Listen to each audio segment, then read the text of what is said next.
नमस्कार, कैसे हैं आप?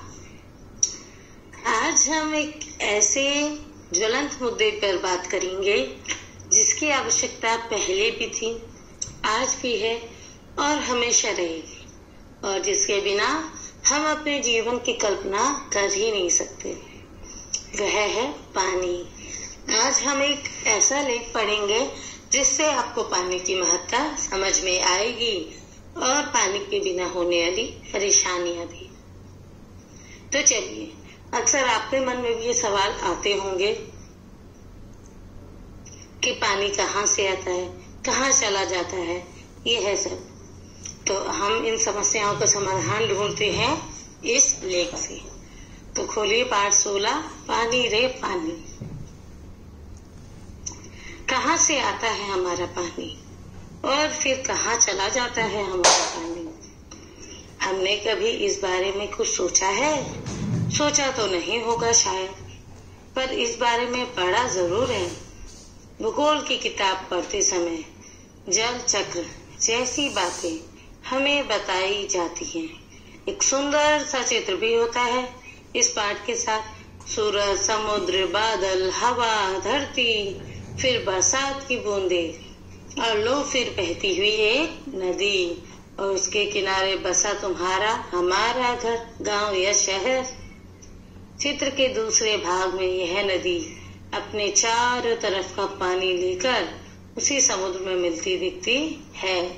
चित्र में कुछ तीर भी बने रहते हैं। समुद्र से उठी भाप बदलकर बादल बनकर पानी में बदलती है, और फिर इन तीरों के सहारे जल की यात्रा एक तरफ से शुरू होकर समुद्र में वापस मिल जाती है। जल चक्र पूरा हो जाता है।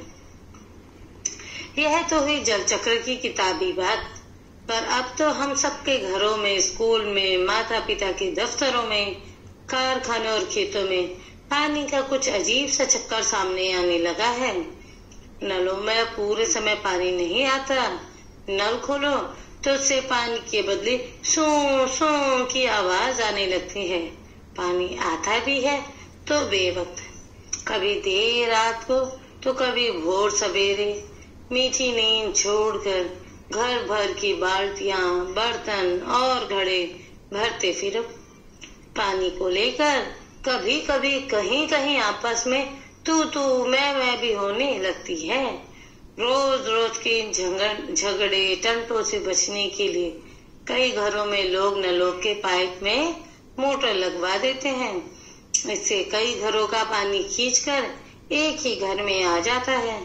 यह तो अपने आसपास का हक छीनने जैसा काम है, लेकिन मजबूरी मानकर इस काम को मोहल्ले में कोई एक घर कर बैठे तो फिर कोई और कई घर यही करने लगते हैं। पानी की कमी और बढ़ जाती है। शहरों में तो अब कई चीजों की तरह पानी भी बिकने लगा है। यह कमी गांव शहरों में नहीं, बल्कि हमारे प्रदेशों की राजधानियों में और दिल्ली, मुंबई, कोलकाता, चेन्नई और बेंगलोर जैसे बड़े शहरों में भी लोगों को भयानक कष्ट में डाल देती है। देश के कई हिस्सों में तो अकाल जैसी हालत बन जाती है। यह तो हुई गर्मी के मौसम की बात, लेकिन बरसात के मौसम में क्या होता है? लो, सब तरफ पानी ही बहने लगता है। हमारे तुम्हारे घर, स्कूल, सड़कों, रेल की पटरियों पर पानी भर जाता है। देश के कई भाग बाढ़ में डूब जाते हैं। यह बाढ़ न गाँव को छोड़ती है, न मुंबई जैसे बड़े शहरों को। कुछ दिनों के लिए सब कुछ थम जाता है, सब कुछ बह जाता है। ये हालात हमें बताते हैं कि पानी का बेहद कम हो जाना और पानी का बेहद ज्यादा हो जाना, यानी अकाल और बाढ़ एक ही सिक्के के दो पहलू हैं। यदि हम इन दोनों को ठीक से समझ सकें और संभाल लें तो इन कई समस्याओं से छुटकारा मिल सकता है। चलो थोड़ी देर के लिए हम पानी के इस चक्कर को भूल जाएं और याद करें अपनी गुल्लक को। जब भी हमें कोई पैसे देता है, हम खुश होकर दौड़कर उसे झट से अपनी गुल्लक में डाल देते हैं। 1 रुपया, 2 रुपया, 5 रुपया, कभी सिक्के तो कभी छोटे बड़े नोट सब इसमें धीरे धीरे जमा होते जाते हैं। फिर जब कभी हम उन कुछ पैसों की जरूरत पड़ती है तो इस गुल्लक की बचत का उपयोग कर लेते हैं। हमारी यह धरती भी इस तरह की खूब बड़ी गुल्लक है। मिट्टी की बनी इस विशाल गुल्लक में प्रकृति वर्षा के मौसम में खूब पानी बरसाती है। तब रुपयों से भी कई गुना कीमती इस वर्षा को हमें इस बड़ी गुल्लक में जमा कर लेना चाहिए। हमारे गांव में, शहर में जो छोटे बड़े तालाब, झील आदि हैं, वे धरती की गुल्लक में पानी भरने का काम करते हैं। इनमें जमा पानी जमीन के नीचे जल के भंडार में धीरे धीरे रिसकर छनकर जा मिलता है। इससे हमारा भूजल भंडार समृद्ध होता जाता है। पानी का यह खजाना हमें दिखता नहीं, लेकिन इसी खजाने से हम बरसात का मौसम बीत जाने के बाद पूरे साल भर तक अपने उपयोग के लिए घर में, खेतों में, पाठशाला में पानी निकाल सकते हैं। लेकिन एक दौर ऐसा भी आया जब हम लोग इस छिपे खजाने का महत्व भूल गए और जमीन के लालच में हमने अपने तालाबों को कचरे से पाट कर भर कर समतल बना दिया। देखते ही देखते इन पर तो कहीं मकान, कहीं बाजार, स्टेडियम और सिनेमा आदि खड़े हो गए। इस बड़ी गलती की सजा अब हम सबको मिल रही है। गर्मी के दिनों में हमारे नल सूख जाते हैं और बरसात के दिनों में हमारी बस्तियां डूबने लगती हैं। इसलिए यदि हमें अकाल और बाढ़ से बचना है तो अपने आसपास के जल स्रोतों की, तालाबों की और नदियों आदि की रखवाली अच्छे ढंग से करनी पड़ेगी। जल चक्र हमें ठीक से समझे। जब बरसात हो तो उसे थाम ले, अपना भूजल भंडार सुरक्षित रखें, अपनी गुल्लक भरते रहें, तभी हमें जरूरत के समय पानी की कोई कमी नहीं आएगी।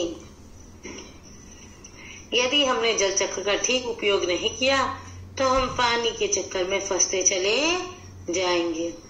तो देखिए कितना सुंदर पाठ है। इसमें पानी का उपयोग बताया है, पानी को संभालने के तरीके, संरक्षण के तरीके बताए हैं और पानी को प्रकृति का गुल्लक बताया है। पानी के जो स्रोत हैं, नल, तालाब, इसको प्रकृति का गुल्लक बताया है। तो देखिए कितनी सुंदर कल्पना है, कितना सुंदर इसका प्रयोग है। यह लेख किसने लिखा है? अनुपम मिश्र जी ने। इस लेख में वो पानी की अहमियत के बारे में बताते हैं कि हम बचपन से सोचते थे कि कहाँ पानी आता है, कहाँ से आता है और कहाँ से चला जाता है। आपने अपने भूगोल की किताब में जल चक्र देखा होगा कि किस प्रकार नदियों का, समुद्र का पानी सूखता है, भाप बनता है, आसमान में बादलों में जाता है, फिर वो बादल में पानी भारी हो जाता है, बन के बूंदे जब एब्जॉर्ब कर लेता है, सोख लेता है, वो जब ठंडी होती हैं, फिर जब बादल भर जाता है तो दोबारा वो बरसात के रूप में धरती पर गिरता है, बारिश के रूप में गिरता है। तो ये था जल चक्र। लेकिन ये चक्र तो हुआ जल के प्रोसेस समझाने के लिए, जल के बनने की प्रक्रिया समझाने के लिए। लेकिन जल चक्र की किताबी बात थी ये तो, पर अब तो हम सबके घरों में, स्कूलों में, माता पिता के दफ्तरों में, कारखानों में और खेतों में पानी का कुछ अजीब सा चक्कर सामने आने लगा है। नलों में अब पानी नहीं आता है। आप अपने घरों में भी देखते होंगे कि आप जब चाहो नल ऑन करो, पानी नहीं आता होगा, है ना। पानी की जगह पे सू सू आवाज आती होगी। जब नल के अंदर हवा भर जाती है तो ऐसी सू सू आवाज आती है ना, ऐसी आवाज। बिल्कुल, नलों में सू सू की आवाज आने का अर्थ क्या बताया मैंने भी आपको, कि नलों में पानी ना आना और उसकी जगह पे हवा भर जाना। तो जब हवा भर जाती है नलों में तो ऐसे ही आवाज आती है। और पानी आता भी है तो कभी देर रात से या फिर कभी सुबह सुबह आ जाता है, जिसकी वजह से लोगों को अपने घर की बाल्टियां, बर्तन और घड़े भरने के लिए अपनी मीठी मीठी नींद छोड़नी पड़ती है। सुबह जल्दी उठना पड़ता है या फिर आपको यदि लेट पानी आता है तो देर तक जागना पड़ता है। और कहीं कहीं तो इस पानी को भरने के लेकर तू मैं यानी लड़ाई झगड़ा भी होने लगता है। और लोगों ने अब तो इस रोज की लड़ाई झगड़े से बचने के लिए अपने घरों में मोटर लगवा ली है। मोटर लगाने से क्या होता है, आसपास के घरों का पानी भी उस घर में पानी खींच लिया जाता है। ये तो वही बात हो गई कि दूसरों का हक मारने वाली बात, यानी जो पानी 10 घरों में आना चाहिए था एक जने के घर में ही वो सारा पानी आ जाता है। उसके बाद पानी की कमी और बढ़ जाती है। शहरों में तो अब कई चीजों की तरह पानी भी बिकने लगा है। यहाँ सभी गांव शहरों में ही नहीं बल्कि हमारे प्रदेशों की राजधानियों में और दिल्ली, मुंबई, कोलकाता, चेन्नई और बेंगलोर जैसे बड़े शहरों में भी लोगों को भयानक कष्ट में डाल देती है। और देश में कई हिस्सों में तो अकाल जैसे हालत बन जाता है। अकाल मतलब जहाँ बिल्कुल पानी नहीं मिले, ऐसी हालत हो जाती है।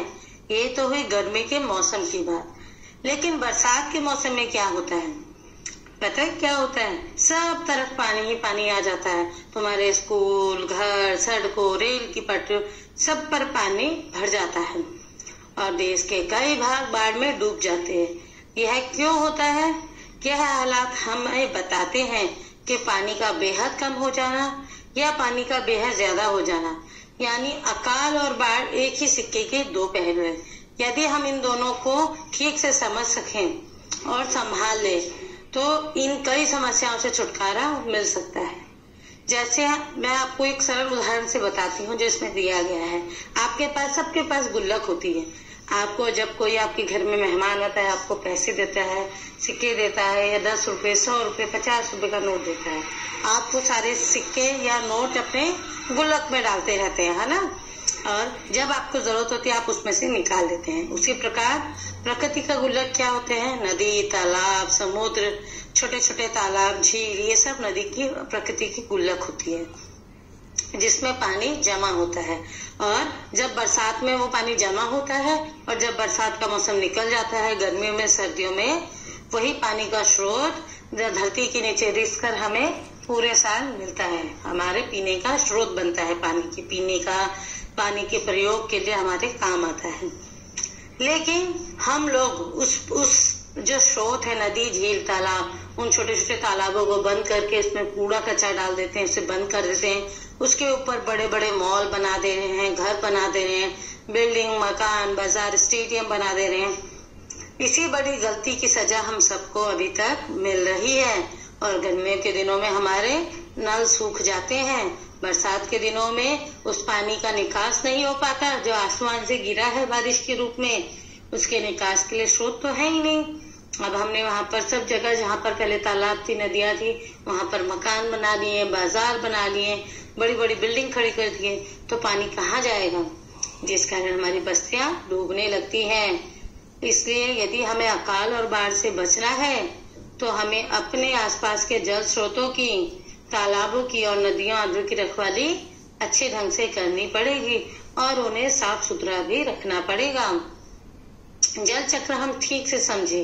जब बरसात हो तो उसे थाम लें, अपना भूजल भंडार सुरक्षित रखें, अपने गुल्लक, कौन सी गुल्लक? पानी की गुल्लक भरते रहें, तभी हमें जरूरत के समय पानी की कोई कमी नहीं आएगी।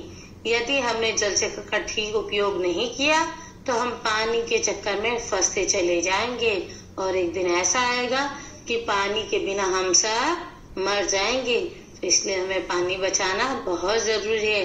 यदि बच्चों आपके घरों में भी मोटर लगी हुई तो पानी का बिल्कुल भी आप गलत प्रयोग ना करें। आज मोटर चला के पानी आ रहा है, कल को मोटर चलाकर भी पानी नहीं आएगा, तब आपको पानी की कीमत असल में पता लगेगी। इसलिए आप अपने मम्मी पापा को, अपने घर वालों को, अपने पड़ोसियों को, सभी को पानी के उपयोग के प्रति जागरूक करें और पानी का दुरुपयोग बिल्कुल भी ना करें। पीने के लिए भी इतना ही पानी लें जितना आपको पीना है। यदि आपको आधा गिलास पानी पीना है तो आप पूरा भरकर 1 गिलास ना लें, फिर आप आधा जूठा पानी फेंक देते हो तो उससे भी पानी बर्बाद होता है। शावर की जगह पे नल के पानी से नहाए, 1 बाल्टी पानी ले उसी में नहाए तो उससे भी आपके पानी की बचत होती है। या आप अपनी गाड़ियां, अपने वाहन धोते हैं तो पाइप से ना धोकर कपड़ा गीला कर गीले कपड़े से अपने वाहनों को साफ करें। पापा की बाइक, पापा की कार, उससे साफ करें। तो इस प्रकार पानी की बचत होती है। और भी कई तरीके हैं पानी की बचत के। और नदी तालाबों में कपड़े बिल्कुल ना धोए, नदी तालाब को आसपास साफ रखें ताकि जरूरत पड़ने पर उसका भी, आपको पता है कि हम अपने नदी तालाब का पानी भी प्रयोग करते हैं तो उसे भी स्वच्छ रखें ताकि आप उसे इस्तेमाल कर सकें। फिर आते हैं इसके अभ्यास कार्य पर। देखिए तुम्हारे आसपास क्या क्या है। अपने आसपास के बड़ों से पूछकर पता लगाओ तुम्हारे घर में पानी कहाँ से आता है, तुम्हारे घर में पानी कहाँ से आता है, तुम्हारे घर का मैला पानी बहकर कहाँ जाता है। तीसरा, तुम्हारे इलाके में धरती के अंदर का पानी कितने फीट या कितने हाथ नीचे। देखिए बेटा, जब आप हैंडपंप लगाते हो, आपने देखा होगा हैंडपंप लगता है तो जमीन खोदते हैं, पानी आप सबको पता है जमीन के नीचे से आता है। पहले जहाँ पानी 10 फीट 20 फीट में आ जाता था, अब उसका लेवल बहुत डाउन चला गया, बहुत नीचे चला गया। हमारे धरती पे पानी की इतनी कमी हो गई है कि 60 फीट 200 फीट इतना गहरा 200 फीट तक खोदने में भी पानी नहीं आ पा रहा है। ये बुरी हालत हो गई है। फिर रखा, आज से 15 वर्ष पहले यह पानी कितना नीचे था। आज से 15 वर्ष पहले पता करना है कि कितने फीट पर खोदने पर पानी आ जाता था, और 15 सालों में ही आप देखोगे कि इसका स्तर बहुत नीचे जा चुका है। तो पूछिएगा अपने दादा से, पापा से। फिर देखिए, अनुमान लगाइए। पाठ के आधार पर बताओ, अपने घर के नल के पाइप में मोटर लगवाना दूसरों का हक छीनने के बराबर है। लेखक ऐसा क्यों मानते हैं। दूसरा, बड़ी संख्या में इमारतें बनने से बाढ़ और अकाल का खतरा कैसे पैदा होता है। तीसरा, धरती की गुल्लक किन किन साधनों से भरती है। यदि हाँ तो क्या तुम्हारे इलाके में कभी बाढ़ आई है। यदि हाँ तो उसके बारे में लिखो। दूसरा, क्या तुम्हारे घर में पानी कुछ ही घंटों के लिए आता है। यदि हाँ तो बताओ कि कैसे तुम्हारे परिवार की दिनचर्या नल में पानी के साथ बंधी होती है। तीसरा, क्या तुम्हारे मोहल्ले में रोजमर्रा की जरूरतें पूरी करने के लिए लोगों को पानी खरीदना पड़ता है। आजकल आप देखते हैं बेटा, शहरों में हम 20 लीटर की पानी की बोतल खरीदते हैं पीने के लिए ना। बिस्लरी की बोतल मिलती है, बाकी बोतल्स मिलती है, किनले, बिस्लरी बोतल, बहुत सारे पानी के ऐसे ब्रांड हैं जो अब पीने के लिए हम लोग खरीदते हैं। तो देखिए, आजकल पानी भी पैसों में खरीदा जाता है ना। हाँ, तो तुम बताओ कि तुम्हारे घर में रोज औसतन कितने लीटर पानी खरीदा जाता है, इस पर कितना खर्च होता है। फिर देखिए, संकट क्यों। पहला, पाठ में पानी के संकट के किस प्रमुख कारण की बात की गई है। दूसरा, पानी के संकट का एक और मुख्य कारण पानी की फिजूल खर्ची भी है। कक्षा में 5-5 के समूह में बातचीत करो, या आप आजकल कक्षाएं आपकी नहीं चल रही है तो आप अपने दोस्तों के साथ भी समूह में बातचीत कर सकते हैं कि अपने रोजमर्रा की जिंदगी में पानी की बचत करने के लिए तुम क्या क्या उपाय कर सकते हो। जितना उपलब्ध हो उससे कहीं ज्यादा खर्च करने से पानी का संकट उत्पन्न होता है। क्या यही बात हम बिजली के संकट के बारे में भी कह सकते हैं। और देखिए, पानी का चक्कर, भाषा का चक्कर। पानी की समस्या या बचत से संबंधित पोस्टर और नारे तैयार करो। यह काम तुम 4-4 के समूह में कर सकते हो। दूसरा, पानी की बर्बादी, सबकी बर्बादी। इस नारे में बर्बादी शब्द का एक अर्थ है या दो अलग अर्थ, सोचो। तीसरा, पानी हमारी जिंदगी में महत्वपूर्ण तो है ही, मुहावरों की दुनिया में भी इसकी खास जगह है। पानी से संबंधित कुछ मुहावरे इकट्ठे करो, जैसे पानी पानी होना यानी शर्माना, और उनका उचित संदर्भ में प्रयोग करो। ठीक है, तो ये अभ्यास कार्य कीजिएगा। फिर देखिए, नदी का सफर। कि नदी, किसी भी नदी की शुरुआत ऊंचे स्थानों या पहाड़ों से होती है। नदी में पानी झरने से, झील से, बारिश से या फिर हिम के पिघलने से आता है। तो यहाँ पे नदी का सफर पड़ेगा। और मैं आपको एक खास बात बताती हूँ, हक की बात। आजादी के बाद पिछले 60 वर्षों में दिल्ली में पानी की औसत मांग या खपत लगभग 3 गुना बढ़ गई है, पर झुकी बस्तियों को अभी भी औसत खपत का 30% पानी ही मिल पाता है। जब जरूरत के हिसाब से लोगों को पानी नहीं मिलता तो उनके हक छीनते हैं।